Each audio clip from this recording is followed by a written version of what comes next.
আলহামদুলিল্লাহ, অবশেষে বাংলাদেশ ইন্টারনেট দিছে, কিন্তু ইমু চলবো, নেট চলবো না। তো অনেক প্রবাসী কথা কইয়া ফ্যামিলির সাথে শান্তি পাইছে, আবার অনেক প্রবাসী দেখা যায় এখন পর্যন্ত কথাই কইতে পারে নাই ফ্যামিলির সাথে। যারা কথা কইছে তারা তো অনেক আনন্দের ভিতর আছেন, এবং কি কিছু কিছু জেলায় ইন্টারনেট পাইতেছে, ইমুতে কথা বলা যাইতেছে, আবার কিছু কিছু জেলায় এখনো ইন্টারনেট দেয় নাই। তো যাদের জেলায় ইন্টারনেট পাইছেন, কথা বলছেন ফ্যামিলির সাথে, তারা অবশ্যই কমেন্টে জানাবেন কে কে কথা বলতে পারছেন ফ্যামিলির সাথে। একজন প্রবাসী দিন শেষে কাজকাম শেষ করার পরে যখন বাসায় যায় যখন রান্নাবাড়া শেষ করে ফ্যামিলির সাথে কথা বলতে পারে, তখন ওই প্রবাসীর কষ্টগুলো মনে থাকে না। যখন কথা না বলতে পারে তখন ওই প্রবাসীর কষ্টগুলো আরও বেশি ওঠে।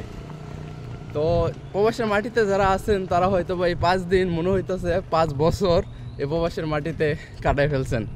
কারণ একজন প্রবাসী এনার্জি পায় তার ফ্যামিলির কাছ থেকে। যখনই কাজ শেষ কইরা বাসায় ফেরার পরে ফ্যামিলির সাথে কথা বলতে পারে, তখন ওই প্রবাসীর এনার্জি পায় কাজ করার জন্য। যাই হোক, সব মিলায় প্রবাসীরা একটা মাইনকাসিপাত পড়ে গেছিলো। বাংলাদেশে যে পরিমাণ একটা আন্দোলন হইলো, এই আন্দোলনের পরে এই আন্দোলনের কষ্টগুলো সব উপভোগ করছে প্রবাসীরা। প্রত্যেকটা প্রবাসী কী পরিমাণ যে কষ্টের ভিতর ছিল এই প্রবাসের মাটিতে ফ্যামিলির সাথে কথা না বলার কারণে, শুধু একমাত্র প্রবাসীরাই বোঝে। তারপরেও বাংলাদেশে এখনও আগের মতো হয় নাই। বাংলাদেশে এখনও বর্তমান আন্দোলন চলতেছে, বাট কিছু কিছু জেলায় নেট দিছে, যেটা দিয়ে এই মতে কথা বলতে পারতেছে বা নেটে কোনো কাজকাম করতে পারতেছে না। তো আজকে একটা ভিডিও দেখলাম নেটে, অনেকটাই কষ্ট লাগলো, যে কখন এগুলো আশা করি নাই দেশের মাটিতে। দেখার পরে ভিডিওটা অনেকটাই খারাপ লাগলো।